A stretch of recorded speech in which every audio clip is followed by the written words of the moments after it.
Alright, so today I figured I would demonstrate how to make an espresso, because a lot of people don't know how to make an espresso, apparently, or at least so I've been told. First thing that you want to do is you want to get yourself a special little thermometer. The reason being is you want to be able to heat the milk up to 180 degrees if you want it hot, 140 if you want it to be a regular one, and 120 if you want it to be a colder one. Step number one. You want to get whole beans. You want to grind yourself your own. And you want to get that nice, fresh ground. However, the other thing to remember, that's my ground coffee. I don't have any. Oh, well, we'll use that. So this guy goes in the single shot. This is a single shot cup. This one is a double shot cup. Single shot of my espresso. It's 7:32 right now. I'm probably going to be up till, I don't know, 11, midnight, somewhere around there with a single shot. I have some highly potent coffee. That's because I like coffee. Coffee's good. Coffee is life. Next thing you want to do, you want to have yourself a nice spoon that has a flat edge on it. It should come with your espresso machine. Purpose of that is pack down that coffee. Once you pack down that coffee,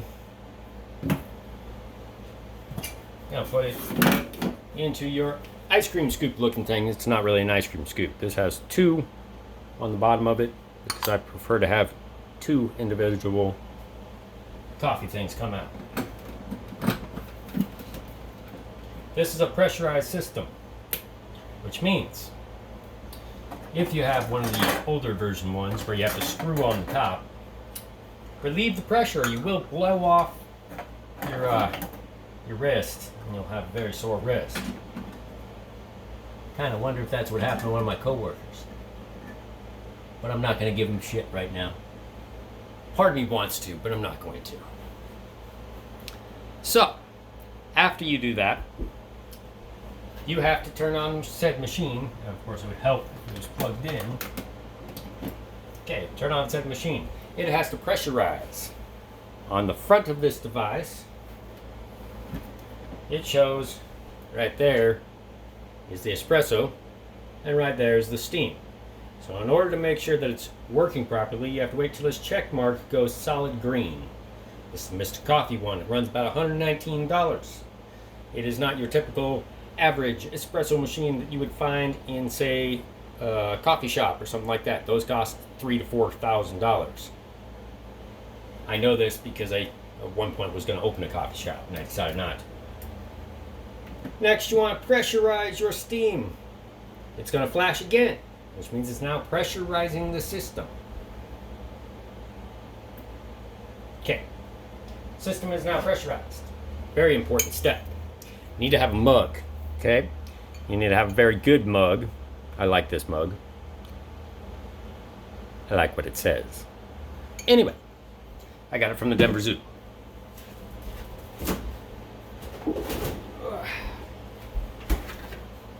You have to have milk. Now, well, milk or soy, whatever you prefer.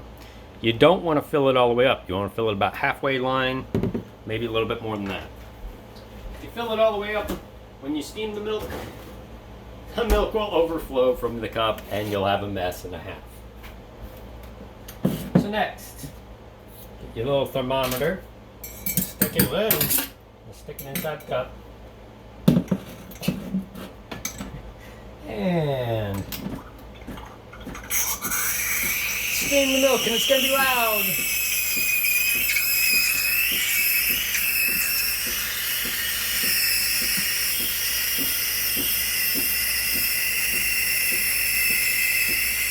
It's going to take approximately a minute to get to the proper temperature.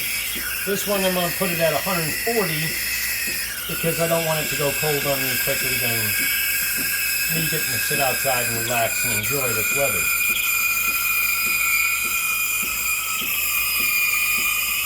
So you want to keep your little heating element down underneath the milk. If you raise it up above the milk, you'll cause bubbles, and you don't want bubbles.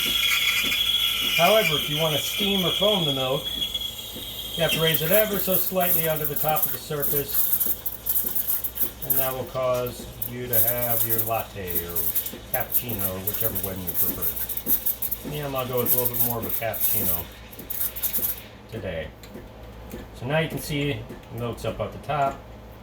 I am roughly at 105 degrees right now.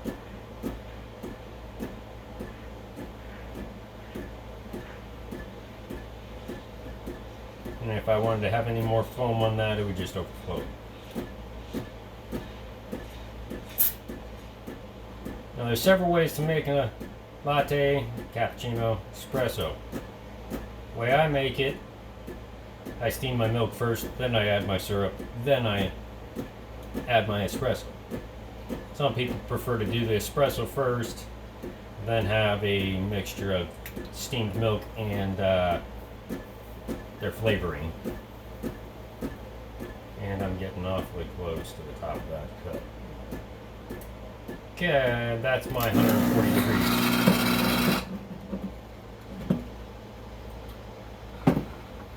Alright. Next thing you want to make sure you do. Get yourself some water on a paper towel. And you want to clean this off. So if you don't clean it off, you're going to have a mess. And one, and two, it's not going to heat up your milk the next time. It's going to be clogged.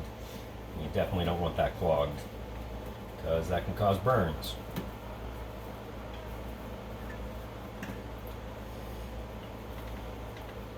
Okay, that's off.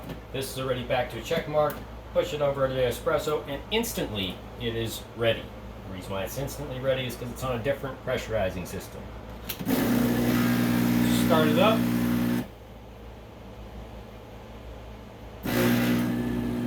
Now as this is pouring, there's two things to note. There's a dark colored liquid on the bottom and a light colored liquid on the top. The light colored liquid on the top is called crema. And typically you want to get the espresso into the glass before the crema disappears, otherwise you've lost the flavor. So we're going to let this fill up a little bit. And that should be good.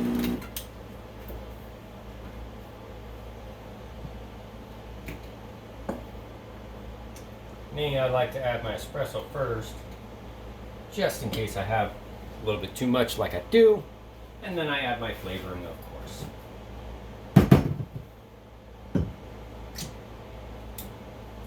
And I'll have a stir stick to add that in. This is the vanilla flavoring. Very good. You can pick this up from Red Frog, or Red Frog establishments, or pretty much any coffee shop. But I'd highly recommend Red Frog. It's been an 8-minute video. Wow. Alrighty then.